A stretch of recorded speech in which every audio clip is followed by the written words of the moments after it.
Welcome to the Nerdtastic in 3D podcast. It's Nerdtastic in 3D. Oh, it's Nerdtastic in 3D. Yes, it's Nerdtastic in 3D. It's Nerdtastic In 3D.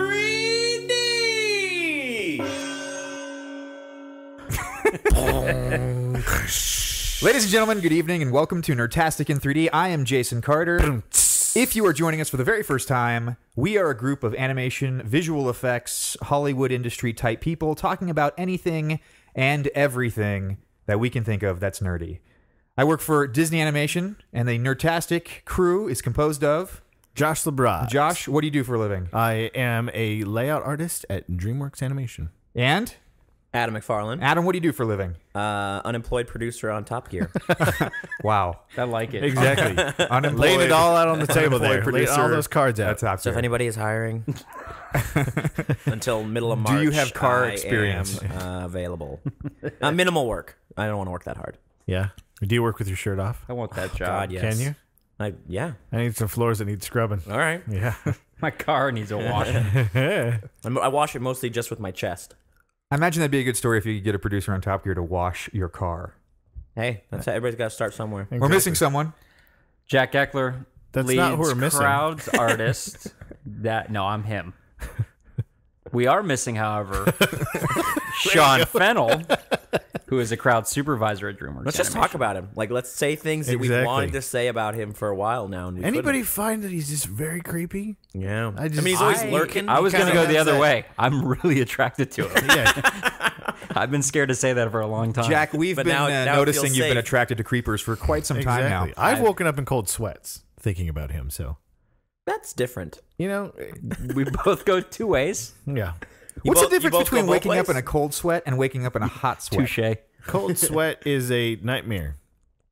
A hot sweat is arousal.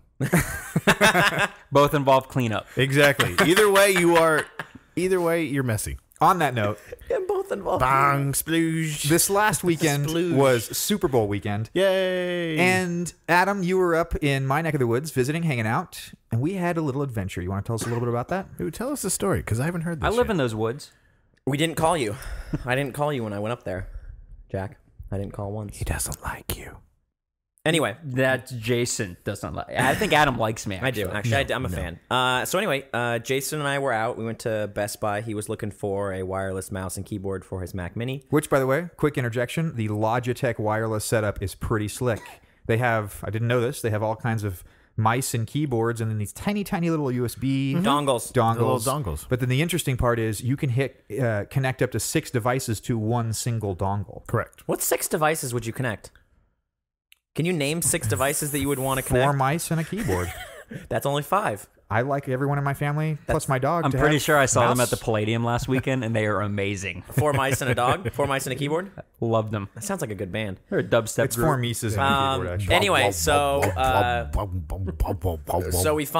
we find the Cats. the mouse and keyboard super quick, no problem. But we're like, we're at Best Buy, we might as well look at some TVs and stuff because it's what you Because do. clearly you need another one of those. Because I'm concerned that the 52-inch in my 10 by 10 bedroom isn't big enough. Let's be honest, every time you go to Best Buy, it's if you're there, you might as well. You might as well. Now, did you go to the Magnolia section, or No. did you guys half-ass it and, No, we and just look did at the thing. legit TVs? No, we looked at just Magnolia we just- is so unbelievably overpriced. But when you don't need a TV to start true. with, don't you go look at It's the... true, but anyway, so we got distracted instantly by a Samsung 3D Blu-ray home theater system. Hold on, I want to say that again. It is a 3D Blu-ray 3D player Blu-ray with built-in 5.1 It's 5.1 1,000 surround watt. sound. It's got the 1,000 new watts. upgraded Samsung Smart Hub, so it's all their apps and all that crap. Priced at $150, and so we're standing there looking at it. I'm like, holy shit! I paid $300 for my just regular Blu-ray surround sound, same one, same family, but like Minus the 2 3D. models down. And I'm like, $150. Like, that's a really good deal. I absolutely don't need it at the house. Absolutely do not need it whatsoever. In your 10x10 room. So let's Adam, say my that 10 by 10 room. We So- must have been standing there for, I don't know, 15 minutes. 15 minutes we're talking, and the guy came up, and I was like, hey, do you have any more of these? Because there was only one. Because there was only underneath. one, and Jason and I were, not arguing. We're talking like, do you need it? I'm like, no, but that's a good deal. I was like, do I need it? Was No. it on sale? Listen, It was just the sticker. It was just the sticker. And so and we like, checked the model We numbers. double checked the model number. We double checked it all. And we're like, this is really weird. And so by the time the guy leaves and comes back, I had kind of in my brain gone, you know what? It's a deal, but it'll come back around. Yeah, like, same I don't here. need it. We We both don't were like, need it. we don't need it. And the guy comes back, the sales guy comes back and goes, if you guys are going to buy it right now, I'll give it to you for that deal. If not, I have to change the price. And we're like, what? And he's like, the price is wrong. If you guys are going to buy it right now, I'll give it to you. Otherwise, I have to change it. And so I'm like, well, what's the price? And he goes, $450. And literally without a moment in between him stop talking and I start talking, No pause. I go, I'll take it. We want it. Good. Doesn't matter. We need it. Doesn't matter. I was like, we'll take it. And then I looked over at Adam, and he goes, "Don't worry about it. We'll figure it out later. I need it." I was like, we'll take it. So we walk up there and he scans it and it says $450. And what we found out was that somebody had printed, it was an incorrect printing. It was just wrong. Like literally just wrong. But they were in the wrong and they knew right, it. but this is how great it is. There was the corrected one sitting on the desk next to the cash register where we checked out. Waiting to be put out. Waiting to be put in. Someone like, had caught the mistake awesome. before we he had was gotten like, there. this was printed probably 15 minutes ago and it just never made it out there. Brilliant. So which one of you actually owns this? So- or did you take it So back? anyway, so the story kind of kept going was the next day. getting So we kinda bought this giddy here. Sunday. We bought this Sunday. And the next day I went out with the intention of price matching it. Of course you did.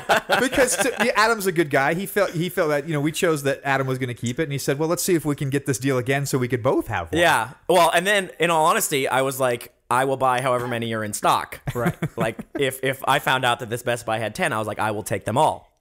But The anyway, system's there. so I go to a Best Buy in Sherman Oaks, and they don't have it there. So then I asked if they had any in stock, and I was like, because I got this one up in Valencia, it was a crazy deal, and I was hoping you guys could match it. And he's like, oh, maybe. Let me look at it.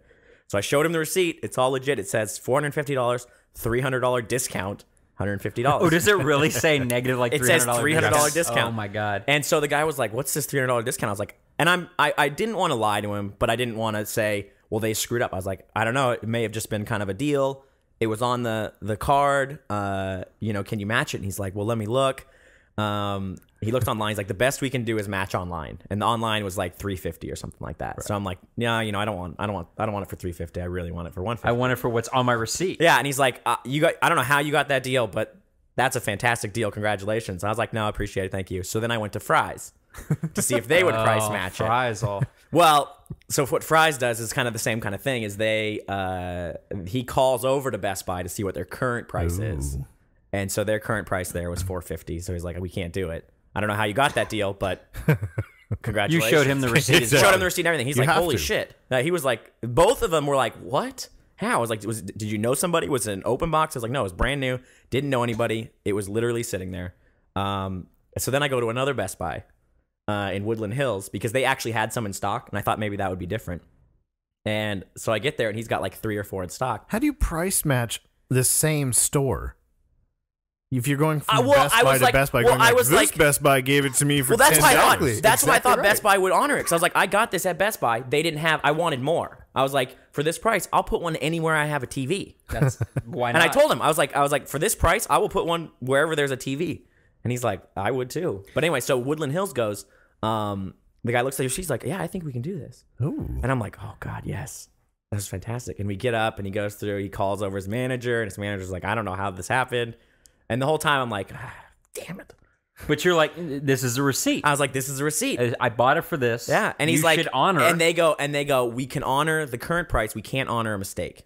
If it was a mistake up there, if they screwed up, we can't honor that. And I'm like, dang. I was like, well, I appreciate it. So anyway, Fair enough. I currently have a 1,000-watt surround sound system in my 3D Blu-ray. 3D Bluray. I don't So have a wait, 3D did you TV. keep it? No 3D. I well, did. that's what I thought. I got it. I thought you Oh, would I sit kept there it. and sell it or return a it. $250 You can't return it. I wouldn't be able profit. to. I guess I could return Could you it. not return it to Fry's or any place and go, I just don't have my receipt and get $450 I could probably return credit? it to Best Buy without receipt and get credit. But I was at the same point. I was like, when Is am I that- ever going to is that get? honest? But like, here's the point. Is it honest to go price match something that was wrong to start with? It wasn't wrong. It was wrong. Yes, it was. It was a You knew mistake. The better. guy admitted it You was a knew better. mistake. You didn't purchase it in the wrong. It was their mistake. No. It was their mistake. But is it wrong to go make He a profit off of their capitalized. mistake? He capitalized Yes, on their mistake. that's not I wrong think at all it's to make wrong. a profit off of I that. think it's wrong for me to try to take it back to Best Buy. The I same think- one. Not that I wouldn't do it Same at all. one. Not that I wouldn't do it, but I do think it's wrong. I do think that's probably wrong. It's like when you buy something, like when I thought that was your mentality to start with. No. Because you knew you didn't need it. No. Here's my point though. It's like, when the hell am I ever going to get this deal again? When? Never. It was a mistake. You will 6 years from now. Right, when it's not worth it. So I was like, Yes. here's a chance to have a thing in my bedroom for no reason at all, but for 150 So are bucks. you using it? Oh yeah.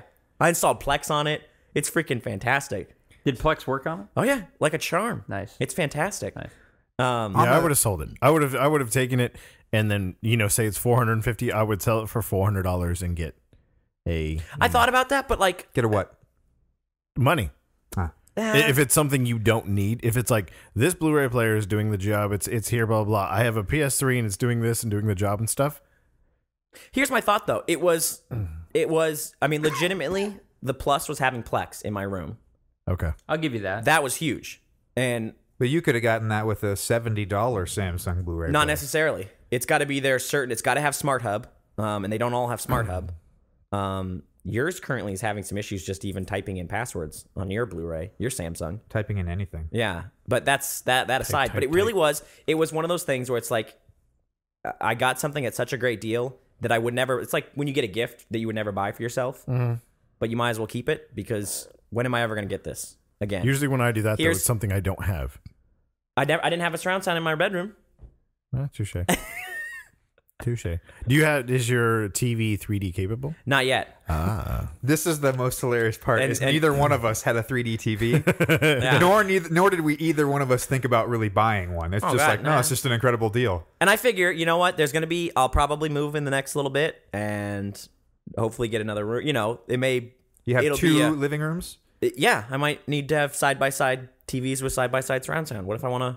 Or you'll put that one in the main room. Yeah. And not necessarily be in your bedroom Well, anymore. I currently have this. I mean, I have a big surround sound in the main room as well. Is that yours? Yeah. That's Okay. all I mine, didn't. too. I didn't know that. I didn't know that, that setup was TV yours. and my Okay. that's all my setup. All right. I didn't know that was yours. But I will say, I mean, in no bullshit, $150. I mean, that's more than I would pay for Plex. But the huge selling point was surround sound and being able to put Plex on it in my room. And having a Blu-ray player. Which I had a Blu-ray already. You're a pretty big baller for being unemployed, by the way. This is how Top Gear rolls during the let's, season. let's go ahead and throw that out there. Unemployed, and I just bought a Blu-ray surround sound. I still am waiting on my unemployment check.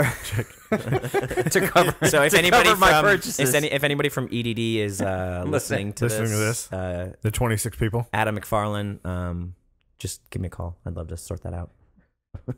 So there's a lesson to be learned here, I think, for all of us that are in the online generation, which is doing your Christmas shopping on Amazon, doing any little gadget shopping on Amazon, whatever it is. There is something to be said about going to a physical location and going and scouting out. Well, there crossing your is. fingers If for a you mistake. ever go to the website, slickdeals.net, they have forums, and they have with forums they have the stickies that never go away. Yeah. It's kind of the top. The rules, if you will. If you read through those, it says the deals that are posted here, do not call them about this deal and ask, because a lot of times somebody will post a thing going like, I just saw this in my Best Buy, or I just saw this in my Bed Bath & Beyond, whatever the fuck store that you're at, and go, it says for this, and they'll print a picture of the receipt going like, this is what I got. So you're just supposed to go in there and go, oh, I want this, and then get that deal. But you're never supposed to call and go, do you have this deal? Because then it gives them time to correct it. Yeah. So there's kind of those, in the deal community, there are kind of unspoken rules. Etiquette. There's Etiquette, just if you will. Yeah, etiquette. Thank you. Of what to do and what not to do. So don't call on a deal. Yeah. Just sit there and go hey, you're over here. Call your friends and go, get over here and get this. Yeah. That's how it you was spread it the was word. just such a bummer when we found out it was a mistake that they didn't have more. Cuz I was like, You think they would have sold you more though, right? I then? think they would have. I don't think so. You think they would have only sold us one? Why? I mean, There's a very real possibility they had more in the back, but because it was that price, they were going to say that they were. when I checked the next day, the sales associate can tell how many are in stock at every Best Buy, and Santa Clarita didn't have any, or had one, which I think was probably still a display unit. Interesting. They were busy firing the person who had Thanks, the tag Santa. on. And interesting enough, they can tell how much they paid for each thing. Best Buy can say this: we paid this much to get this in our store, and they Their paid invoice, like $275 for each system. Thank you, Best Buy. Yay. So you guys were talking a little bit about Plex, which, if anybody who is just now tuning in, we are very big fans on the show of the Plex media server. You guys have all had it, I believe. Josh, do you have it? I have it. I don't have it set up. You have the client. You have the player. Yeah, I have a client server. stuff like that. I don't have anything serving. He or shares anything nothing like with that. I us. share Yeah. nothing. You're like, Because I don't have in very the torrent much. world, you're just a leech. Do they call that mooch? Leeching. Let's keep it I techie can- and call it a leech. But I don't have very many videos. So, on You my can share your home computer. videos. I think Jack, you kind of Jack brought it up to us, and then Adam, you jumped on it. And I have to say, Adam is an incredibly good friend because he doesn't leave a nerd behind. So for weeks now, he's been bugging me about getting Plex, and I just keep blowing him off. And then We finally, talked about it on the show. Yeah. Right. Every day I'm up there, I'm like, you going to get Plex? right, You he gonna get just Plex on your keeps Mac Mini? You gonna keeps get hitting me it? up, and I kept blowing it off. It wasn't a high importance. And then finally, this past weekend, instead of watching the Super Bowl, we installed Plex, and I have a couple of thoughts. It's very, very interesting, very, very cool as a concept. I think what we came to the conclusion, Adam, you and I, after experimenting with both the home use within your own network as well as trying to stream from someone else's network, is that within your own network, it is an incredibly cool interface to access your videos and things. Really cool. I mean, it's grabbing plot synopses and Artwork and cover banners photos and all kinds of stuff, and bringing that into the actual interface, which is really slick. On top of that, my Logitech Harmony Universal Remote, if I'm on my Mac Mini, which is plugged into my downsound TV, and I hit menu, it pops up with Plex, and I instantly now can control Plex with the remote, which is really, really cool. In addition to that, if I were to plug in, I'm not currently, but if I were to plug in other clients to my own server on my network, as you have, Adam, right? This is what you were saying. You have the ability to look at your own Plex server from multiple points in your house, from your bedroom, Yeah. So from the toilet. But the cool thing about that is all the data about what you're watching is stored on The wherever server. your server is loaded. So I can start an episode or a movie in my bedroom and then stop it and then go to the living room and then pick it up and then go to the backyard to the grill and pick it up on my iPhone. And it's that is something that's very, very cool. And each device doesn't need to know. It gets the information of where your current playhead was based all on the server. from the server. Very cool. And so, and then even I can take it to my laptop and be outside my network, which is where the bottleneck and the weak link I think is with Plex overall. Is it's so heavy on the internet connection, and their current, however they stream. Jason and I were talking about this. However they stream isn't the most efficient use of internet. Isn't the most efficient use of bandwidth. And Jason and I were talking about the difference between how Netflix is capable of streaming a HD TV show or movie versus why can't Plex do the same thing. Like, there are millions, tens of millions of Americans every single night watching Netflix and getting full HD. What is the difference between me being able, one person connecting to Adam's network 20 miles away? Why can't I had to downgrade to near unwatchable to even get it to stream? I mean, in my house. there's a big difference. The biggest difference right off the bat is obviously Netflix has set up an infrastructure that you're streaming from their site, wherever that might be. Sure. But it is I'm guessing There's no doubt Netflix's upload speed is faster than Adam's. No doubt. Well, But wherever beyond his that- server is significantly different than how Netflix is handling their server system that you're leeching from. And Right. yours as well. But I think what Adam and I are talking about is, we don't know this for a fact, but our guess would be that while Netflix and other solutions like OnLive are actually streaming pure pixel information. So on a frame-by-frame basis, they will only say, this pixel is this color. It's just a matrix of pixels and their associated colors and shading. So if this pixel is this color, blah, blah, blah, blah, blah, it just sends that 30 frames a second or whatever. Versus Plex, which is actually trying to stream an entire movie file with all the metadata, all of the compression information, all of this stuff. It's not just taking pixels and colors and sending them to someone else. It's actually trying to... my client will be reading Adam's server and trying to play an actual movie off of his system. So it's not like you're just getting this refresh of pixels like you do from your cable provider, which is how Netflix operates. You're actually trying to play a movie from 20 miles away. So there's much more guts and complexity to trying to do that. I see. So if there is anyone listening out there from Plex, we'd definitely be interested in seeing some improvements from the being able to share libraries and play from each other's libraries. If they didn't give you here's the thing, like I'm sure their argument's going to be is to the fact of they give you, which Netflix does this too. Like there was cases at my old place that I would stream on the Xbox that during, I wouldn't always get an HD signal. And what happens on Netflix, I'm not sure if you've ever run into it. It downgrades it automatically does that. Now Plex, I don't like that it doesn't automatically do it. I wish it would look at your connection to start with, say, here's the deal. This is what you're going to be able to view it at. Cool, which is sort of what Netflix does. Whereas I had to the other day on my laptop when I was testing it on Adam, your server, and Justin's at work, was I kept lowering. Because its first option is direct. The first option is direct play. Right. And that's saying, hey, I want to stream, if the movie's 720p or 1080p, I want a direct one-to-one from Adam's server to my laptop, one-to-one. I want to watch exactly what it looks like, and there's no compression at all, and it tries to stream it. And it didn't do a good job because it just was too much info. Now, I kept lowering it until I found a sweet spot where it would buffer enough. Now, what did you lower it to? I can't remember exactly. I mean, I had to get pretty low, but I was viewing it on a 15-inch laptop, and that's the thing, is it's like it depends on what you're viewing it on, because I've streamed stuff at work and on my laptop where I was actually trying to kind of semi-work, where it was a windowed thing where I wasn't even watching it full screen. I was watching it maybe a quarter of my 15-inch laptop, and I was down to whatever the 2 megabytes a second, and it was very, very watchable. Wasn't a problem. But no buffering problems. No, I had no buffering. And I ran into buffering problems. I was at one point. We were at my house at 1.5 megabytes a second, and it was buffering and nearly unwatchable on an HD screen. And that's the difference. That's because he's blown it up to a 55-inch TV, which I think. No, I understand. Yeah, and we kind of had this conversation earlier. I think there's just bandwidth limitations. Yeah. I mean, because they're not. And I can't fault them for that, because you're using.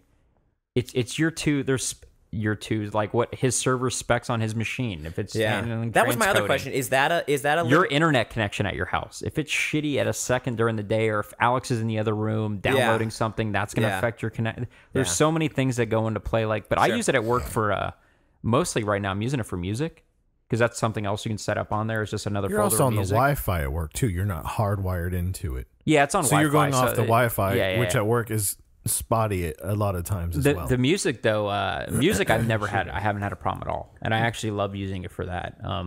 Movies, like I said, for me it's been sort of hit or miss on whose connection. And I know it's been the same for Adam trying to stream stuff from mine, but then Justin at home has been able to stream stuff from mine fine. So and the interesting thing to note is all of this being said for a program that is free. Yeah. I think that's the most thing. Mad props to the Plex team for putting it out there open source. And when I tweeted at us, they said if we ever have any questions, just ask them. That's the other thing that is very, very interesting about that site is there's if you kind of go into the forums, there's a folder for if you're running on Mac, if you're running on a PC, there's a each section, and then there's like a pinned thread at the top that's what do you want to see, and it's always at the top, and you throw comments in, and the guys are pretty. I don't know how many people are on the team there, but they're pretty damn good about responding and getting. I haven't seen anything that has been implemented or read. I'm not that up to date on the forums, but they're at least reading comments and responding, which is very cool for a small program like that. But that being said, for a free program, I'm a 100% supporter. I'm 100% supporter regardless, trying to stream other libraries, but in-house, if you've got a good in-house setup, it is the way to watch your media. It is the way to organize it, hands down. I will say, I was a fan of using Front Row to access my media from my little Media Center Mac Mini, And this is a vast improvement in simply interface alone to be able to do that. So I definitely agree there. I'll still use the PS3 media server quite a bit. Really? Yeah, because that transcoding problem, because it's hit or miss right now with the Samsung the Plex app on my TV, for me at least. Because my Blu-ray is pretty. I mean, it'll freeze.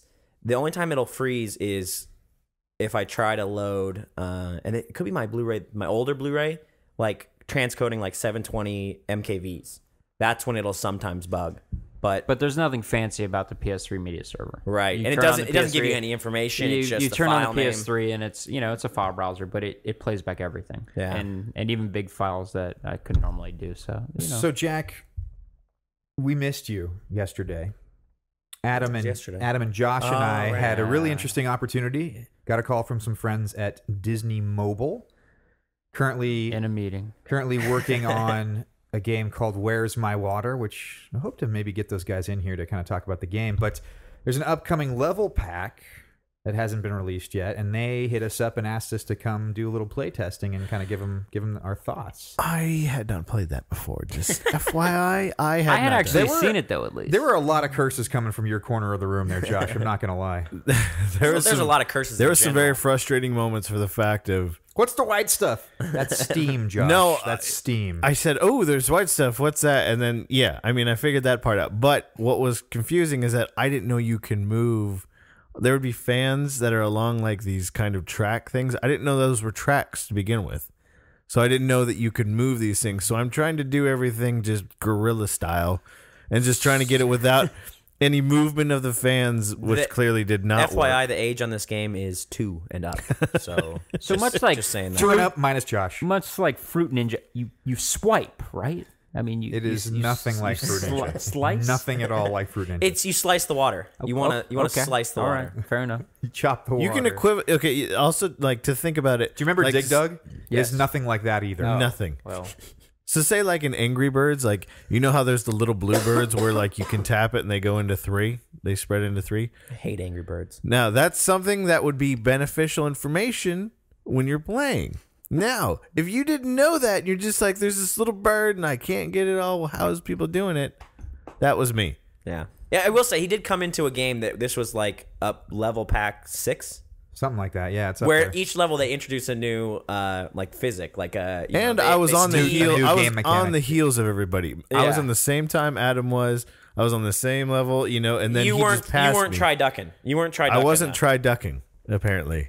which is different than a turducken. I was which just is trying different than a to get turducken. the, turkey duck chicken. I don't think you're on the same level. As I was just Adam trying to get at the all. little Which Jason's alligator slightly to above. have some water to bathe in It's a dirty because he alligator. was dirty. But what did you guys think of the game? It's fun, right? Yeah. Had a good time? It was a good time. This is kind of a question I would pose to.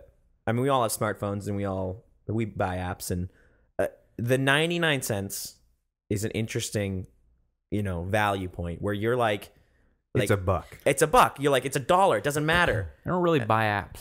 All right. Well, you're That's on because you don't Droid. have an iPhone. You're on Droid. Either way. Yeah. Droid. The Droid marketplace. Okay, so Josh won't chime in, or Jack won't chime in a bunch on this, but the Where's My Water? How much time have you spent on it, Jason? Do you think? I'm probably an exception to the rule, but Sure, that's fine. How I've much? probably sunk 20 hours into it. Really? Shit. I've beaten it That's over and over again several times, and I paid a serious buck for it. business. Okay, that is pretty serious. 20 hours. I would say I don't play it again. I go through and I beat it once. I beat it. I get the 3 you ducks. try duck? There I you tried go. duck. Okay. And then, but that maybe takes each level pack is 20 levels or whatever, and that maybe takes me an hour. So I would say I'm at 6 hours. What do you think for $1 worth of entertainment? And I've been entertained for 6 hours. Let's do talk. they, Let's do they talk do a a little free bit. version, by the way? There's a light version. Can you name anything? I would do that. That is that cost per entertainment time. Like break it down. $1 for 6 hours of entertainment. Besides pleasuring yourself. What don't you get with the what? cheaper than $1. What do you get with the usually. dollar game that the free one doesn't give you? Like what? more levels. Is that the it? Just free more one, levels? Free one, you get like 10, 20 levels, and this one there's like 180. Okay. Is there 180? Yeah, this I don't thing- know. They keep I don't know. updating It's it. we should get the guys on to tell us. But let's talk a little bit They'll about. probably go, it's 25, Jason. You're an idiot. You get 5 extra levels for 99 cents. Let's talk a little bit about the fact of what the setup was like actually doing game testing, because that was my first time doing it. And I Yeah. thought that was kind of fascinating.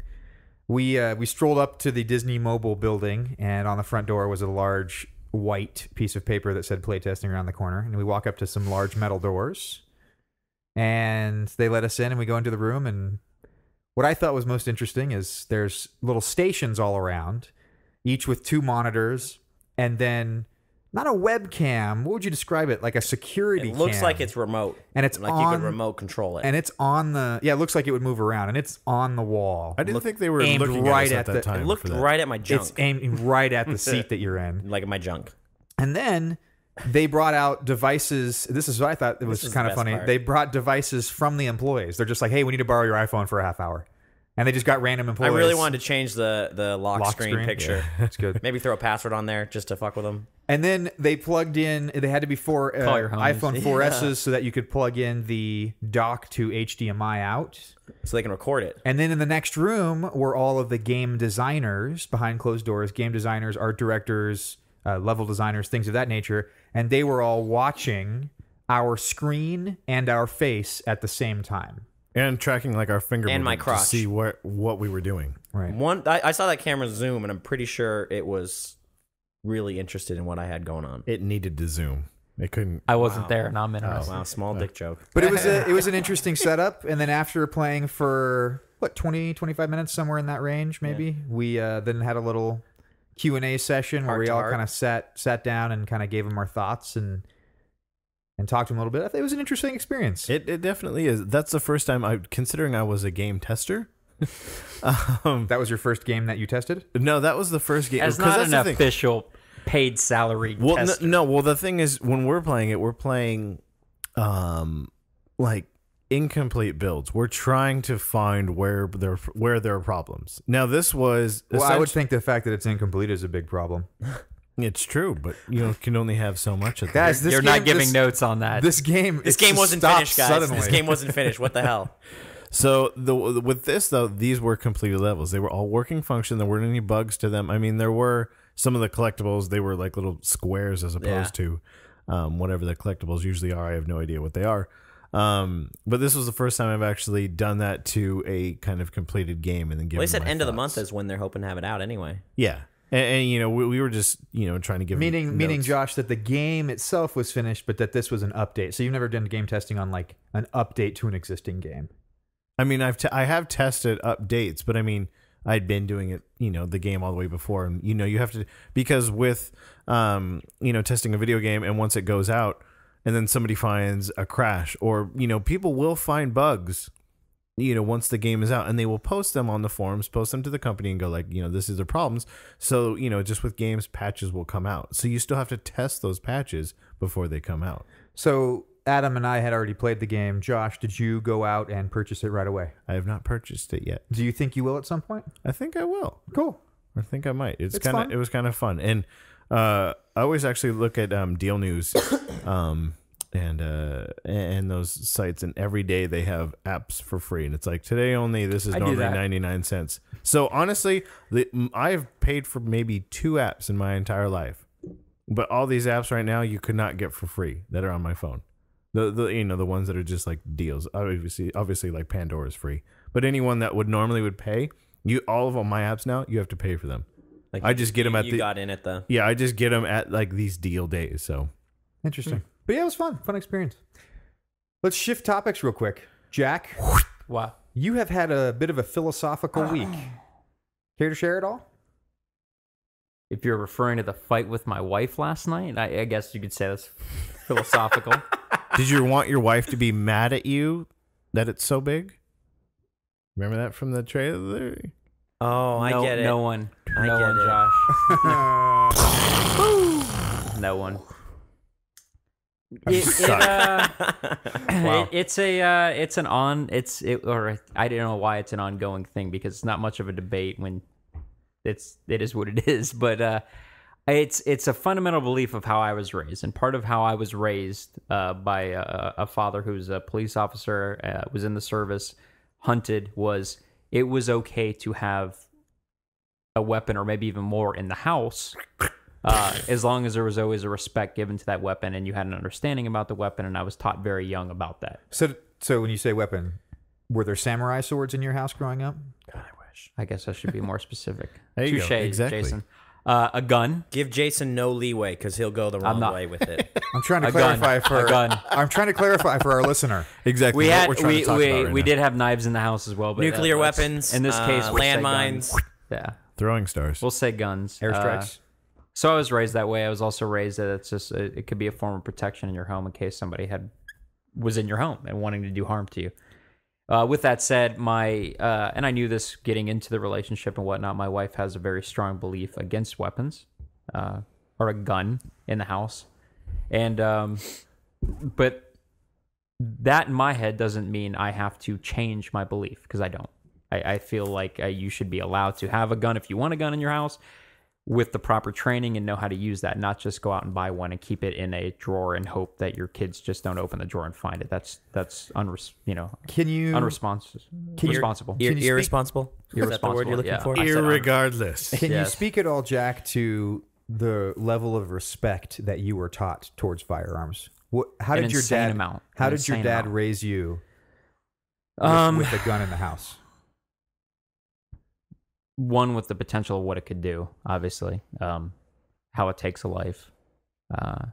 That's not to be taken lightly. How you can go to jail for the rest of your life in many circumstances. And this as When you as got I all got the- older. You got all the gun handling training. And Well, you there's got all that too, kind but of no, stuff. I don't think that's Jason's necessarily talking about. Yeah, we went to the range and I learned how to use all it, but that wasn't how I was taught. How old were you when you first started having conversations about respecting a firearm? When my parents got divorced, I was 7, and I went to live with my father, and there was we had conversations, I think, around that point. So is young. when I it mean, you were started. pretty young when you first started having conversations about the danger of what this weapon could be. Absolutely, yeah. And He was pretty safe. I gotta not to cut you off, Jason. The difference is obviously how I would treat a gun now compared to maybe how my dad is. I mean, my dad had ammo stashed away and hidden, but I think some of the rifles were just in a closet. His handguns, though, were in lockboxes, but, things like now, I think in retrospect, how I would maybe even have handled that differently than he maybe did. But I still think he did a very good job with teaching me just a respect of a gun and what outcomes. I think that was more important than anything. And this was part of the argument with my wife, is understanding outcomes of your decision, how you use a gun. And every scenario, you just, somebody breaks in my house, understanding the law, I just can't necessarily shoot them. He's sitting in he broke in, but he's sitting on my couch. I walk down the stairs. I can't just shoot him. Yeah, you can. Hope that works for you, buddy. Well, did you see that? It doesn't, though. Did you see? I'm just going to tell you now it doesn't. Did you see that one video with that woman? She was sitting on the couch. Where she called the police and asked if she could shoot Yeah, him? she asked. She's person- like, the I person- can't tell you that it's okay to kill someone, but she said you can do what you've got to do. I understand. Go back and read how the person, though, was trying to get at. There's trust me. They come in through the laws, door. When fair you're enough. breaking They're into coming, your house. They're coming at you. They You're weren't even defending yourself. They wasn't even coming at her. They opened the door and came into the house. It wasn't like open the door and then they opened the door and she just opened fire. Be very careful with the advice you're giving everybody right now. I'm not telling people to fucking do that. Listen, I'm not saying. I'm saying that's what that woman did. Josh is right. Go. Everybody will try to find the article and post on there. You can't just shoot them. You just can't. There's a statute of limitations, and part of that is in your defense. Yes, if she felt threatened that they were going to kill her and coming at her, by all means, she can shoot them. That's part what of her she right. felt. Granted, being in her house, there's a big case though the prosecutor can make, and this is my wife schooled me last night and stuff I knew because my dad had taught me about that because they teach that in law enforcement. But she schooled me even further about a lot of that, which stemmed the fight going further than it should have. But there's a lot. You might go to jail, is all I'm saying. In that case, even though she said what she said with the person on the phone, depending on how they viewed this person and what was happening, but the case where I'm saying the person's sitting on the couch and you come down, if they're not moving and you shoot them in the couch, you're probably going to jail. And if they die, you're going to go to jail for even longer. So the obvious reasons for wanting a firearm in your home is self-defense and defense of your family and property, right? Could be. Yeah, could be. What are the other pros to having a firearm in the home? And then let's move on and discuss some of the cons. Pros to having it in the home compared to having it In a storage unit? I don't know. Like, so what? Like, what are you Are saying? you talking about I just guess I need owning to- a gun or actually having it I think in that's the the house? thing. Yeah, owning. I guess is probably how. Where else do you you're put 'em? Because you thinking. own guns for recreational uses. You own That's what guns I'm to getting go to at, go to firing ranges and stuff like that. Because it's a hobby that You you own like. guns you go for hunting, for you go own guns hunting for- and Sure. everything like that. But if I understand the philosophical conflict, let's call it, it's a specific. Well, that wasn't just it. It's the overall. Having the gun in the house. I'm sorry. The part of the fight, though, maybe I'm not very clear. I know you're pointing at the whiteboard. I just wrote that. I didn't write that, Jason. Jack, passed that along to me. The entire argument is owning a gun in the home. Right. She's very well aware that I love going to firing ranges. Matter of fact, me and Fennel Style, who's not here, loved shooting machine guns in Vegas. That was badass. Right. That's what it's about. It's about having a firearm in the In the house. house, right? So that's my me question owning. is, That's me owning a gun because I own it. I have to keep it. right. Somewhere. So back to my original question: what are the pros to having a firearm in the house, and then what are some of the cons? Pros to owning a gun. I won't even say house. Owning a gun. Depending on because I go back to how you're raised. I understand that there are recreational Okay, advantages. so I'm that's- talking about that to me is a pro. specifically That in to the me is a house, pro. Specifically in the house. Compared to keeping it where? You help me help you in this conversation. Where am I keeping my gun if it's not in my house? A hunting lodge, Where's the hunting lodge? Lake Arrowhead. For me personally, that's not a pro. I don't hunt, so that doesn't for me personally, that's not a reason to own a gun because I don't hunt. So A it's gun waste. locker. In my In the home, house. Not in my the home. house. Where do you put the gun Where locker? does the gun locker? It's stored at the gun range. Do those exist? I don't know. Do they? I don't think they exist. I don't think you can just leave your gun at the gun range. Yeah. So you're saying you cannot own a gun without having it at home? Is that no, what you're but trying to what- get No, at? no, we're what trying to have a I'm saying is- conversation. Yeah, where would you put it? Like if you did, if you had a storage unit, store it there. You know, do you have a storage unit? No. Okay, exactly. So you're not going to go and spend $40 a month for a storage unit. Is that how much a storage unit costs? That's the cheap This ones. feels pretty cheap. Okay, so regardless, Those are the Jason, ones with no doors. regardless, too, it's my gun under my name. I'm not going to keep that out of my capacity because at that point, that gun has a chance to be harmed by somebody else by me not using it, and then I'm at fault. That's just part of the law as well. The If interesting, you got my weapon and you shot somebody with it, I'm going to jail. so part of the responsibility of being a gun owner is making sure that that gun cannot possibly fall into the wrong hands. Absolutely. Yeah, It's interesting. absolutely. Okay, so you believe, if I understand correctly, that there's a responsibility with gun ownership, but that is it the Second Amendment that says that we have the right to bear arms, and if you don't have a storage unit or a cousin who works at the gun club, that gun will be stored at home. Yes. Now you can choose how to store it at your home, which I think is also very important.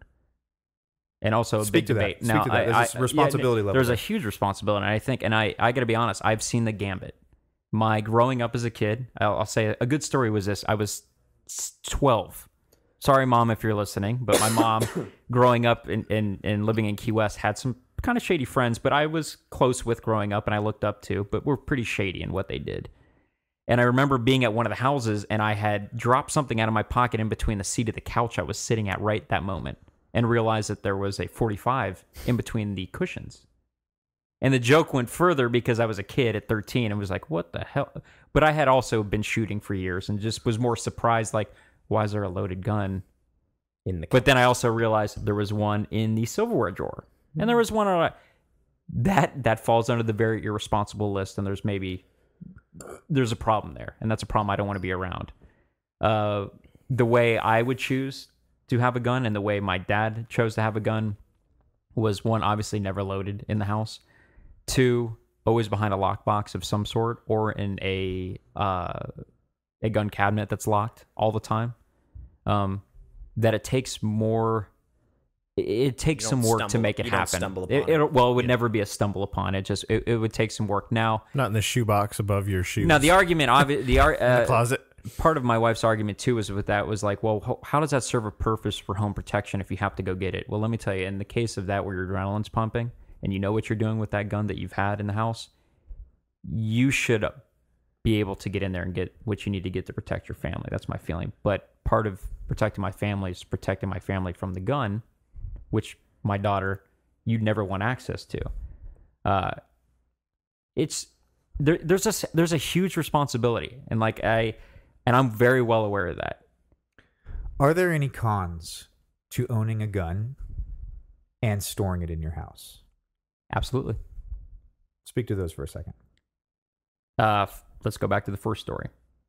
Had I been a 13-year-old who wasn't very aware of guns and what they could do, stuck my hand down between the cushions there and then pulled that gun out and been like, sweet, this is like a video game, and was playing around in the room because it was loaded, and that's what surprised me more than anything, and just pulled the trigger a couple times, that might have been a very, very bad scenario for everybody involved. A life-altering event. Absolutely. It could mean my child. You know, the weapon isn't in a storage area. It isn't in a lockbox, and my child gets a hold of it. And you need to say, though, that's not just having the gun there. That's being irresponsible. Well, that's with the gun that's a there. gun in general. Now, right. That could be anywhere, but I'm giving, right. You're saying the for the sake of worst conversation case scenario of having cons, a gun. Cons. Right, but an irresponsible con. I mean, like. That goes without saying, yes. Right, but I'm saying, you, Jack, having a gun in your house, that, I would never, had I not, and this is back to the philosophical thing, had I not been raised the way I was raised to respect guns the way I have, would never want one in my house. And I don't blame, and I honestly to this day can't blame anybody who doesn't, if they, especially if they weren't raised that way, because it wouldn't make sense to them at all. Kind of just, I don't mean to interrupt you. There was, I don't know if you guys saw this, that Penn and Teller have that show Bullshit, and one of it was, does violent video games breed violent children and so on and so forth. There was one kid who was one of the top ranked players in some sort. It might have been Call of Duty or something like that. And he's young. He's probably, I want to say maybe your age when you learn 7, 9 or something, right around that age. But just mastered this game and was just great at it. Knew all the guns, knew what they were called and stuff like that. Goes to they get him together with a professional, has the gun, stuff like that, an instructor, and they set him up and go this is one of the guns that you use in the game. And it's just so he gets up and he's kind of excited, he's just but he's at the same time he's intimidated because it's a gun, and he sits down and it's one I couldn't tell you what kind of gun it was, but it was a rifle to where it was propped up to where he would lean over, kind of put it into his shoulder, and then shoot the gun. So he shoots it, and you see him he gets jolted. It's not whoa, that was awesome. It was just he shoots it and gets kind of jolted, and then they cut away. And at the end of it, at the end of the program, they go, "We thought this was kind of important to show you." They're after he was done all this and that segment was kind of done, we had the camera still rolling. The kid went over to his mom and started crying, and he goes that frightened me. That scared me that I shot this gun. And, he was, completely turned off by it. So, that was one thing too, to kind of talk about how you were saying, until you've shot guns and understand what's behind them, the power that's behind them, and actually. And that's what I'm saying. And that's what I'm saying. He him not even doing that, then actually experiencing that, it was a very big eye opener of just oh my God. And the fact of, he wasn't a fan of it at the same time, but it was one of those real moments where he was just you can see in his face, oh shit. This was. If I can jump in for a second, I would fall in this argument under the uber conservative side. Sounds like I might fall more in lines with not having a gun in the house. This in by no means is me imposing my opinion on anyone else or their ability to have a gun in their house. This is my own thought. In my mind, there is no level of security that you can place in your house that will be secure enough to let me sleep easy at night. No matter how many gun lockers, no matter how far away the ammo is from the gun, and this is again my own personal philosophy, That's just a preference. the risk, That's not even a philosophy. It's just a preference. the risk is too great. The risk for something to happen with a gun, because there is the potential that it can kill someone. That even if under the best possible circumstances, it's out of reach of all children, it's in the attic, it's in a gun locker locked behind 16 padlocks. That's never safe enough for me. So for that reason, I will not own a firearm in my house.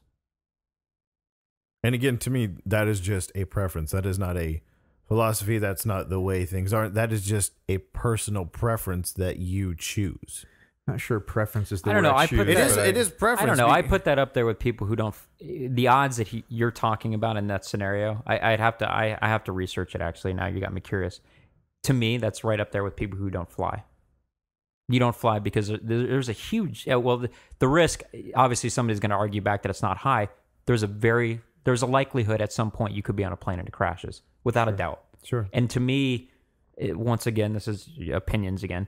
To me, it's the same thing. I think the risk of something and a gun in my home and how I treat a gun are about the same as me being on a plane that crashes. Maybe we're only thinking about half the argument here. Maybe it's risk/reward. Because in my opinion, flying, certainly I agree with you, there is a risk there. And I'd be lying if I said every time I got into a plane, it didn't pop into my head thinking, maybe this will be the one that crashes.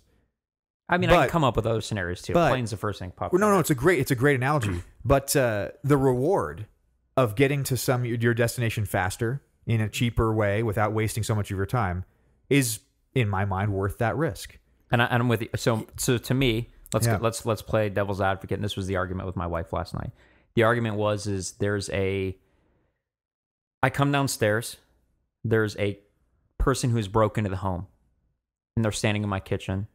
And I come down, and there was a couple scenarios that she kept throwing back at me that I threw back at her. And one is having a weapon, not having a weapon, what to do. You know, at the end of the day, the scenario with me, regardless of everything else, was protect my family the best I can. But one is having a weapon in my hands, giving me the opportunity to get that person out of my house. Now, in all fairness, my first reaction when she told me this was, if I had a weapon and they didn't, and this is, better for worse how my dad was as a cop. So it was to be like, we've called the police, don't move. Whereas she went right into, get out of my house, run, whatever else. In my head, I'm like, I don't want them to be able to get away. And we went back and forth, but then I sided with her and I said, you're right. Especially if I had a weapon, I would point them out of my house, get out of my house. But it gives me the option to be like, you're in my house. Well, it just gives you the upper hand. You're not going to touch my family. Control. At the end of the day, my job as a husband is to protect my family, hands down. Whatever means effing necessary to do that, that's what it means. Having that weapon in the house gives where you can't sleep. Unfortunately, somebody broke into our playa house 3 years ago when we weren't home. I'm not sure if I ever told you that. And it happened to me when I was younger too. So it leads me to the way I feel about things. So, I sleep certainly better. you feel violated, like your space has been violated. I sleep better at night the other way. Because I feel right now, if a situation ever arose where somebody came in with, hopefully never with force, and it's just somebody burglarizing to get out of my house, I would feel a sense of helplessness that I hope I never feel. That scares me more than anything else because I can't protect them. So playing devil's advocate with you a little bit, going further than maybe I think I might normally, if there was someone in the house and I felt like pointing a firearm at them would get them out of the house. Again, to me, I would be too paranoid, and I'm a cautious guy, too paranoid that might kick their adrenaline up and that they may have a firearm and view me as a threat and fire at me first, where I could have just stayed in my room, grabbed my kid, locked the door, called the police. And hope that they don't do whatever, right? Is there a situation, and I know this does happen, but is there a situation, have you pissed someone off so much in your life that you believe that they would come in, knock the door down, and want to kill your family? You can even, really quick though, they shouldn't have that option. You can even do what you said though, with even a gun. Like just sit there and go, okay, someone's in your house, they broke in. You have Katie, you have Eloise in your room. You have the gun, and you are in the corner going like, "Stay here," and you are standing in front of them, That was the protecting first them. scenario I So gave you're them, letting too. them do their thing. You're calling 911, but you are staying secure. You're not going after that person. You are staying insecure. Now, if they come in and then charge at you at this, and then you don't have anything, there's that situation. So you were talking again back about risk reward. I see what you're saying, and you're definitely talking about needing to protect your family. To me, the risk does not weigh. It weighs higher than the reward of being able to point the gun at a burglar. Which That's fine too. even if there is a burglar, I believe the odds of them breaking down my door and wanting to shoot me. That's fine. I just wanted to is put Fair enough. I just Fair wanted, enough. I just wanted to Fair put enough. that out there as opposed to saying like with Jack saying like walking downstairs with that. And as you're saying, I just wanted to put that scenario also on the table of like, okay, you have this. You don't go after them. You don't antagonize them. You don't do this. You stay locked away and stuff like that. That is literally like the last resort, just in case I've done everything I can. I'd be very interested to read stories about people breaking into a home with the intent of harm. I would guess You don't it's- know, I and would guess it's low, but it's the you don't know. First rule. I give my dad some credit for some of the stuff they teach in the police force. You don't know. And every scenario she kept saying, I could counter instantly because she knows this about me. I'm very, when we're in any kind of environment, because it's just part of, unfortunately, where I was raised when I was younger. I'm being very observant of what's happening. And she always thinks I'm weird because I do certain things at certain times because I don't know and I don't trust everybody. I just don't. So that scenario in the kitchen, maybe he doesn't have a weapon. Maybe he doesn't. There was knives behind him in the scenario that we played out because that's where he was at in my kitchen. She said, I'm watching what he's doing. Now, if I have a weapon and I've said, get out of my house, like the example she said, what if he charges you? I'm going to tell him to go out the sliding glass door first. He charges me. Then I'm at Josh's scenario. Yes, I'm going to shoot him because I don't know what he's going to do to me. And if he gets through me, I don't know if he's going upstairs to get my wife. I'm going to give him the option, though. Go out the sliding glass door. Now's the time to leave my home. If he looks like he has a weapon and pulls on me hopefully I didn't piss him off by him breaking into my house and me telling him to leave. He pulls a weapon on me in my own home. I'm going to shoot him then too. That's protection. However, the example I threw at her just so we were on the same page was he maybe goes off the side, jumps out to go back out the front door. Still has no weapon. I'm not going to shoot him. I'm not going to shoot him in the back. He's posed no harm to me. I realize what he's trying to do. Get the fuck out of my house. I'm going to call the police. Because I know those levels, and this goes back to the responsibility of holding a weapon. I was trying to get a hold of her. I'm not looking to shoot anyone. And there's this weird misconception I get from a lot of people that because I own a gun in my home, my first instinct is anybody who breaks in, you're getting shot. I'm not on that camp. I know people. If you broke into my dad's house, he'd be more than happy to not ask you a question or probably shoot you. And that's life. He has a weapons permit. He walks around with his gun. So if I can just kind of sum up, and if I understand correctly, for you, there exists, no matter how remote, the possibility that someone may want to come in and cause your family harm.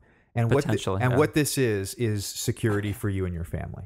Absolutely. A firearm. Yeah. And I get that. And Outside of recreational use, because we've talked about I like shooting guns at a range in a controlled environment and all that kind of stuff. Have you done that, Jason, by the way? I have shot BBs. But you never shot a gun. I have not ever shot a gun. Now, would you do that? Would you That's ever a good want question. to? Would you ever want to do that? It doesn't interest me.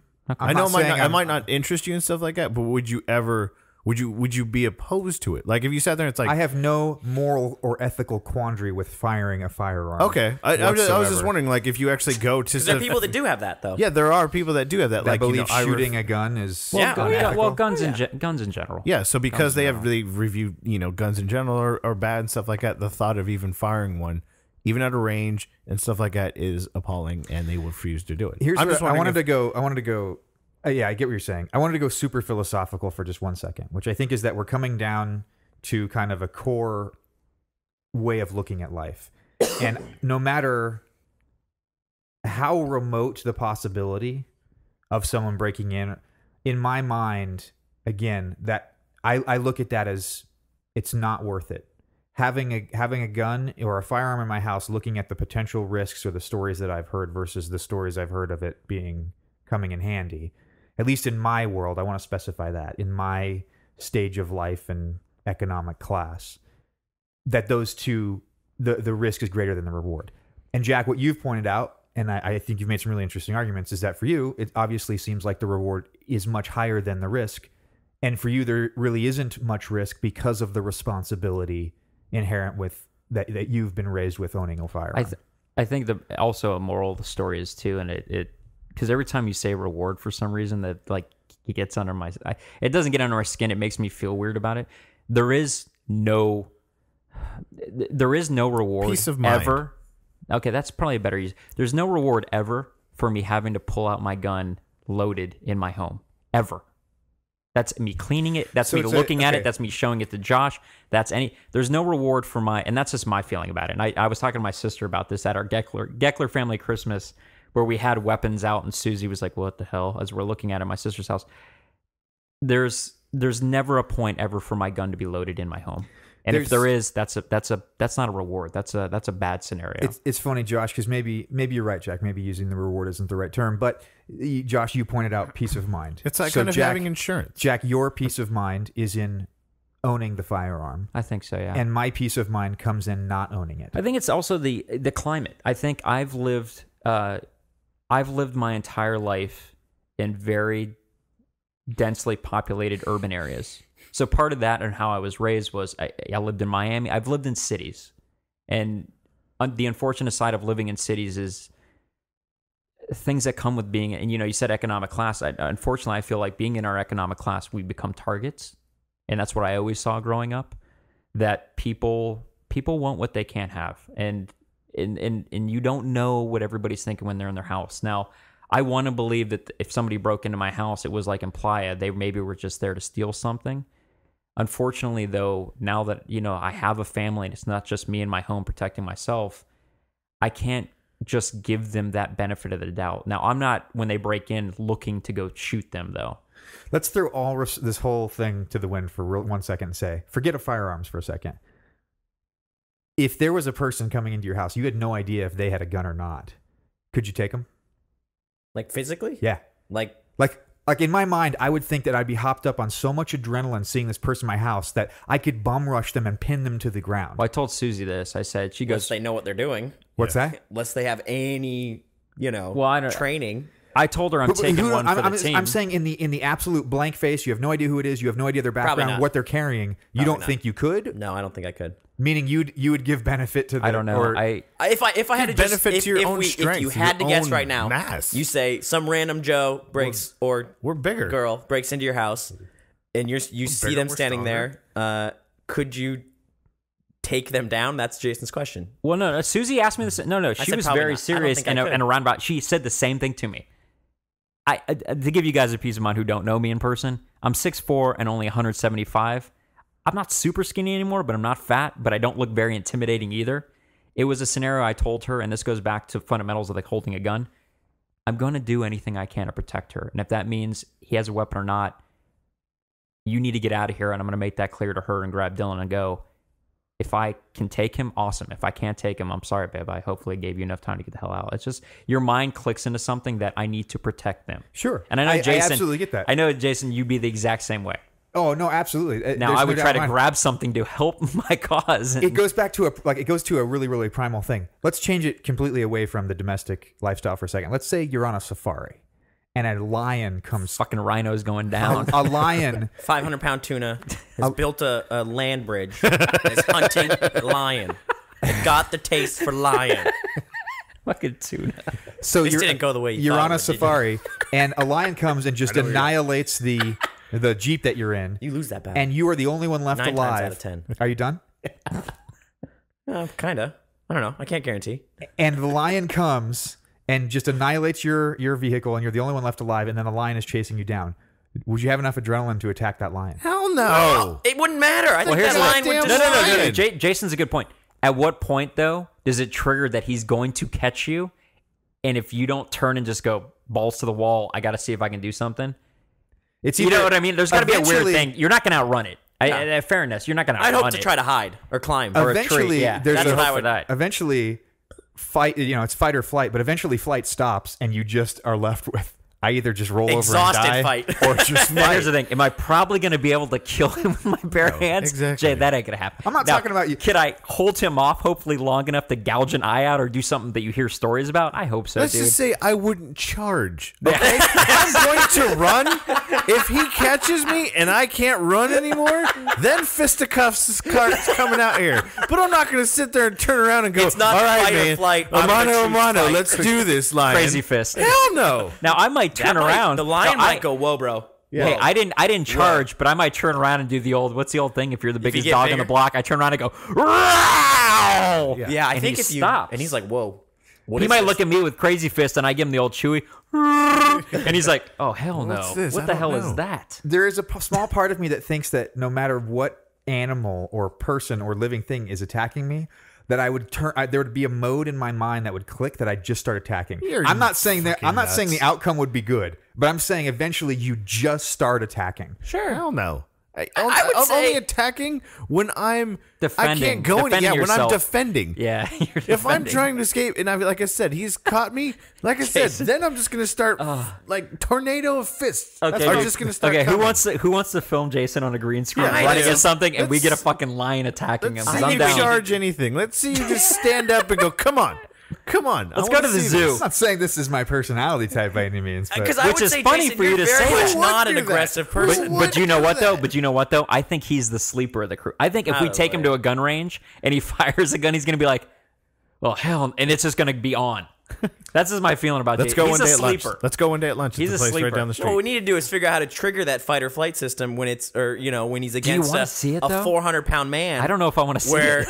where Jason has to try to tackle this guy, and the guy's like, I no, would hope hey, I could tackle small- a 400-pound man. unless the Man, dude, 400 pounds, bro. Have you seen some of the linebackers and offensive linemen? You're I not had tackling a those big, guys. I had a big friend in college. He was like He'll get a leg. 250, 300, and he let me try to spear him. Literally. I mean, I ran at him and I knocked him over, but it wasn't like he's down for the count. It was like I'm now down for the count and he's rolled on top of me. Like I didn't like knock the guy out at all or even really daze him. I bet. I'll give you this. I'll give you, Jason. You and Josh are some bigger guys. You put a little bit of hurt. He'd be really pissed though. Yeah. And Whatever your then it goes initial to move is. if you've hit somebody that has even the smallest knowledge of fighting at all, you're done. Now Jason has the adrenaline thing because I'll give you this. This I know, and this is something my dad taught me as well. The person breaking or whatever adrenaline they have is completely different than Yeah. the person fearing for their life. Very. So you might have, I don't know how to put it, like in a muscle mass thing. You might technically at that moment, yes, be stronger and hope that Josh's scenario where you're defending yourself, you have more strength than that person. Come at me, bro. Come at me. 400 pounds is 400 pounds. Come at me, bro. Come on. It's the would I put my money on Jason? I love this scenario in my head. I'm thinking about Jason turning around and going, but if I attack him first, But if I got this. Exactly. The guess, element of surprise. the If reason you run I- around that little I can take stairwell- on that van. The reason I bring it up is because now bringing it back full circle to the gun argument. I'm cornered in my own, somebody's broken into my house. I grab my family, I lock the door, and I'm now sequestered myself into one room of the house. Is that the right word? And the person is hell-bent on causing physical harm. But In the- you're okay. I'll in give this, you that. in But this scenario. how do you know that? Well, you He don't. said it. He Right. said it out loud. Yeah, he I'm was gonna like, come in, I'm I'm gonna hell fuck bent you up. on He's gonna physical harm to you, knock on the Jason, door, and your family. knock Yeah, on the I'm door. raping I love the your knock. I wife. love the Excuse knock. me. Jay. Excuse me. Excuse me, I know you're in there. I would like to cause you some physical pain. Okay, now we're on the same He's a page. polite guy. In that case, You don't want to shoot him. polite He's so rapist. nice. He's like, oh, can we offer you some coffee? I would still rather charge that person myself with my own physical strength and see if I could do something than have a gun in my house. Yeah. Okay. Wow. And okay. again, to me, that's just preference. Does he have a weapon? Preference isn't. It's funny we were talking about the Slingshot. specific word. Preference is a word that I. The David I and don't- Goliath It's not kind. like that's what I choose. It is what I choose, but it's what I choose based on a philosophical fact that in my mind the risk is much higher than the reward. So it's not a preference as much as it is a philosophical choice. I think guns. I think there's a handful of issues where people have their we very successfully had a conversation and a debate about gun control and gun ownership, but it's one of those things, and I just kept thinking of the risk reward is people talk to me about riding a motorcycle, and they can tell me every horror story. That's a good example. They can tell I me guess, yeah. every horror story in the book, and that will not stop me from riding my motorcycle. You could, my dad could go down on a bike. You've gone down. I've gone down You've on a been bike, hit. but literally, my dad could go down on a bike. I've run over your bike. Jason has backed over my motorcycle. I wasn't on it, but needless to say, So sad. I never heard needless about to say, that's a story. for another day. time. For another show. But needless to say, there's the camp of people that are so completely against motorcycles that when I say I ride a bike, they want to tell me all the terrible things they've seen and heard, and I can tell them I appreciate your story. That's not going to do anything. She also very much would not let me have a bike either for those And that's reasons and as again, well. and it comes down to it. If that's not worth it to you for the fight, that's not something that's high enough in. And obviously, me owning a motorcycle, my 7-year-old daughter, 2-year-old daughter, But isn't you know going to what, get on though? my motorcycle. And But you know what, though? I'll go back to the family thing. Your dad rides motorcycles. Yeah. That obviously It's a at very- some point was inherent. it is a very Now, I don't know, different thing. Jason. Now, I didn't ask you that actually, because maybe it wouldn't change your mind. Is your You probably is your dad? can't. You probably won't catch me riding a motorcycle with a firearm at a 400-pound man. oh God, that's even better. Did your Lame. dad have guns in the house? There when you were no younger? guns in my house growing up. I do want to clarify. I completely respect firearms. Completely. I think even people who don't want them should. I think that's just an understanding they should. I also want to point out real fast, everybody listening, I'm not the poster boy for the Republican Party and the NRA movement. I should say though, that's a nice NRA shirt you have on today. Though is that new? like that. Did they just send that to you? That's National Drag Racing. I didn't know that you was- got the acronym wrong. Oh, but I didn't know that the new Charlton shirts were out. Heston with No, a little that's thumbs dude. up. I need to Cold point dead that out hands. because I feel like every time I have a fight with her about the stuff or I have a discussion with somebody, I come across like that for some, and I'm like, that's not The Southern comes out. The Southern Exactly. comes Because out. I've been in those homes though. Those are the homes where somebody accidentally gets shot. Yeah. It's funny, Adam. Because there is no to- respect. To kind of start to wrap things up here, Adam, I think you're, again, kind of getting to the point of the theme of what I think this is, which is that for each person, there is an evaluation in the decision of, in this case, owning a gun, an evaluation of the risk versus reward. Let's take the motorcycle for an example. Adam, the reward or the benefit of owning a motorcycle, whether it be for leisure, whether it be for Babes. babes, Hey, Angie. ease of commute, far, far outweighs any potential risk that could be involved. Sure. And I think the interesting part of this conversation is that individual people are going to have separate answers to this. Do you know? Meaning, Jack, you obviously have given this subject a lot of thought, and you feel very strongly in one, and you've come to one particular conclusion. I as well have given this this subject a lot of thought, and have come to a very different conclusion based on who I am as a person, based on who you are as a person. And it makes none of you right or wrong. Correct. I think that's really what we're getting at. Is it's an individual decision. Correct. I do have one interjection. Let's say everything goes one direction and Jack gets his gun and gets his closet and gets his locked up safe. Is Eloise going to be able to sleep over? Are you going to be able to go over? Is that going to be an issue for you? That's a good question. Yeah, Susan. Because we me debated riding that too. me We riding a debated that too. motorcycle, you're still probably going to come over to my house. You may Well, not. You may not want to hop on the back. honestly, until this conversation, Jason wouldn't have known if I had one at the house or not. But let's say you as a point. very responsible person, knowing Jason's feelings on guns, Now. you've told him. Right, no, now. But I don't. You wouldn't have told him before because Honestly, you didn't know. I would have never told him. I'm not one of those guys right up front as Jason came out of my house. I just want you to know in a lockbox in my closet, because that's back to my whole thing of the trust thing. I don't need everybody to know I have a weapon where I have it. and But that- knowing whatever else. Jason's stance on it, now I would tell Jason. I do like that question. I would will- tell Jason now that though. Yes, I will if had honestly one. say I've never once thought of that before, just because. but now that it's come up, It's and now that it's you've picked your. it's an interesting side. question. That is an interesting. I will say question. this: I don't believe I would have a problem with my daughter sleeping over at Jack's house. What about I will, you sleeping I will over say at this Jack's though. house? I will say in my bed What about you and Jax having a sleepover? That was really where I was. Saturday. They're the eyes. I will say There's chemistry here. I would hope it would be not need to be said, that it would go without saying, that gun should not be brought out in my daughter's Oh, presence. absolutely. Not to say I don't ever want her to see a gun, but I would hope it wouldn't be passed around like a party favor. Well, yeah, and that was the Geckler family Christmas. What about a pinata? This is partially in me knowing the parents of who my daughter's, who she's staying over. Now, Jack, obviously, we've had this conversation. I know you as a person. I know that you would respect something like that, plus know who I am and respect the fact that that's probably not something I'm going to be comfortable I wouldn't do that with my own daughter, actually. Right.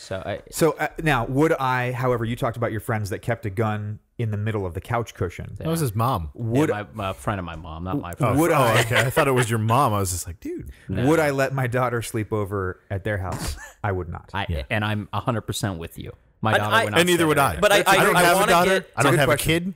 I do want to I get still to am the, a kid. I do want to get to the meat of the issue, though. Is would Jason you sleep over at Jack's house? You're dodging the main issue. The main issue is Jason doesn't sleep very I well. actually have one thing. He shaved his legs.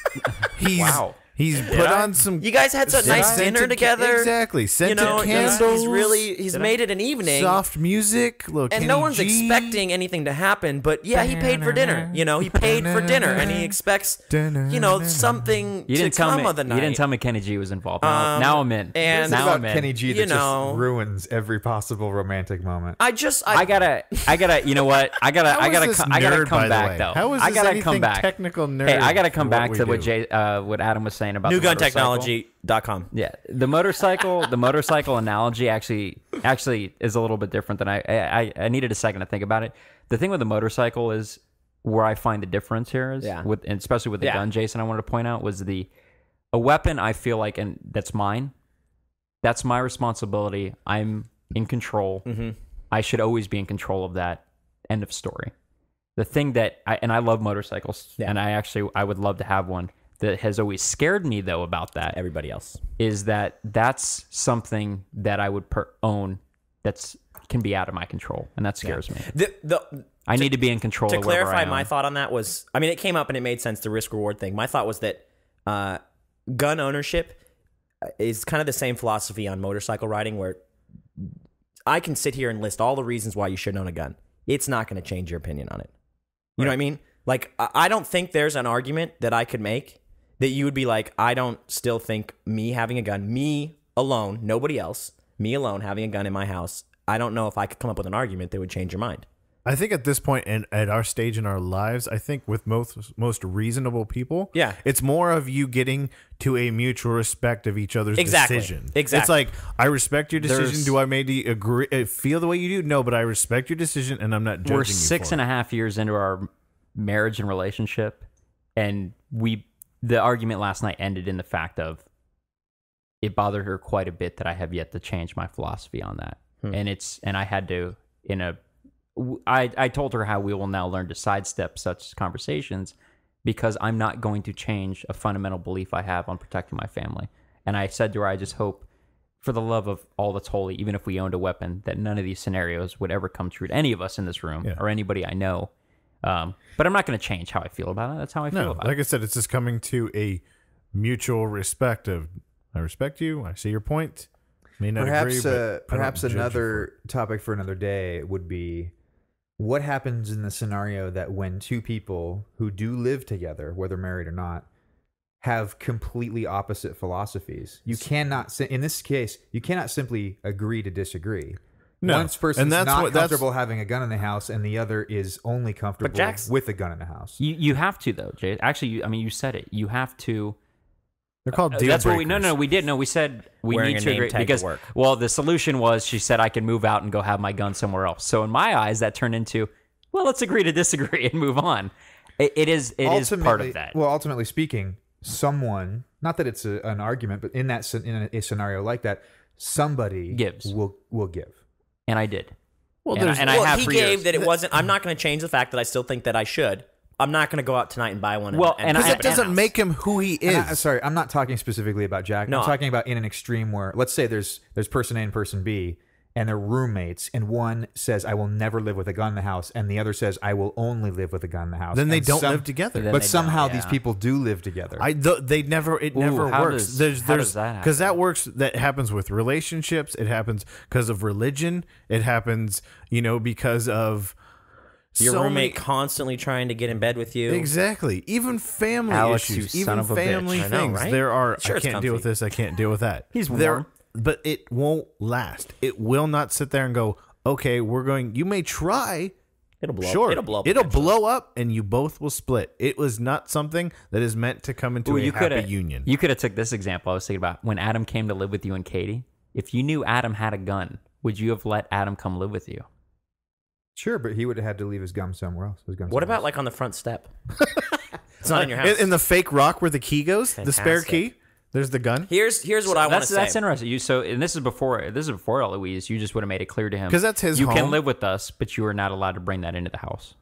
Yeah. Yeah, I probably wouldn't be quite that harsh, but yeah, I would make it clear Okay. that absolutely you're welcome to live with us, but the weapon needs to stay somewhere else. What about my ninja swords? And that's his home. It's his property. It's his responsibility. I mean, can it's do his some prerogative. damage with those. Here's one thing I want to say is we won't turn Nerdtastic into 3D into how do two roommates live together. Exactly. That won't happen. Two guys, a girl, and a pizza place. It's actually two roommates, one gun. Unless the issue is like I am super Jason's pro point though is, Xbox. Jason's point is, and that was once, and I don't mean to come back to me and what was happening last night, but that was part of the thing. It was a fundamental. Look, the ultimate. There was an ultimatum, and there was no obviously- ultimatum. I said I gave when we got married, Right. that I chose her And over in- that, and in but I'm any- not going to change how I feel. In any relationship, whether it be, again, man or woman, two roommates, whatever it is, there's constantly an evaluation of this means a lot to me, so much the fact that I value this more than I value you as Deal another breaker. person. Again, a deal breaker. Liz Right. Lemon But said there it are best. the interesting part about that is there are deal breakers. And this is, I think, goes into the importance of making sure you know somebody before you get into a long-term commitment, whether it be just roommates or marriage or otherwise, knowing and having these conversations, because it's very logical that two people could actually get married and have not had this conversation until 3-4 years down But then, the road. then it gets causes- to the point where it is no longer a deal breaker because it was a deal breaker Because before they got now married you- because Jack has I Because can only now you value the relationship so it's not a higher deal than you breaker. do. So it's not a deal breaker anymore. Well, your priorities have Well, changed. kind of. It won't be a deal breaker. But again, that always depends on what it is. Like you sit there and you go, you never talked about kids. You got married. I really want kids. I really that's a good fucking example, don't. actually. That, and then you're sitting there and it's just, okay, what do you do? So one person can cave. Correct. They can cave if they really wanted that. And that was a deal breaker at the time. They are making themselves unhappy, and that is going to reflect. And again, at the end, not going to be happy. It's going to split up. Are you bringing this around to something personal here, Josh? No, that we should I'm save just, for I don't another know. day? I'm I have saying personal ones, like not me personally, but people we know that have fallen into this. I dated a woman who got divorced after 20 years, That was an accident. whose husband thought all these years that she would want a child finally, and at age 40, she reminded him yet again, I still don't want them. And this is and they got perhaps, divorced. we are a group of guys, so maybe not fair to say, but for all the women listening out there, please do not marry someone with the intention of changing who they are later. No, no, you cannot do that. It actually goes for men as well. Don't marry a woman expecting her to change who she is just because you. That's very fair. you are. Yeah. I think we've We're like rambled. The View. Yeah, we are. I think Okay, no, this Josh show is, was- this Josh show is was clearly not, Whoopi. This Got a show was little not gay. nerdtastic. I will tell you, son, that this is not nerdtastic. This is. Shamo. this Can is we like- just have? this has Can been we? Let's nerdy. have one This has last. not been nerdy at all. Let's It has, talk about because trying before here's you buy. how it's been Can we nerdy, talk Josh. about try before you buy? Josh, here's how it's been nerdy. Every single gun that we've spoken about in this episode has been a laser gun. Oh, Just became nerdy. I don't think that's true. laser tag's coming back, by the way. Laser Did you tag see those? or taser ball? Did you see those I saw that. attachments? Yeah, the I attachments kind of for want to the get iPhone. those. Are you kidding me? Exactly. Don't laugh, Jason. You want one. So I Ladies just now I'm going to and say that gentlemen, sometime. Thank you so much Try for before listening. you buy. Try before you buy. Nerdtastic in 3D. Thank you so much for listening to episode number 12. Thanks, I guys. am Jason Carter. Josh the Brat. Adam McFarlane. Damn, I don't sound as cool as Josh. I'm Jack. I know. You can't. I just Jack embrace Eckler. it. And I think a quick little shout out needs to go out to Jack your lovely wife for allowing us some interesting fodder to talk about on the Yeah. podcast. So, Susie, Thank you, Susie. thank you And so much. Sean, sorry you're stuck at work. Yeah. Sorry, Sean. Thank you for joining us, and we're out. Peace. Nerdtastic in 3D.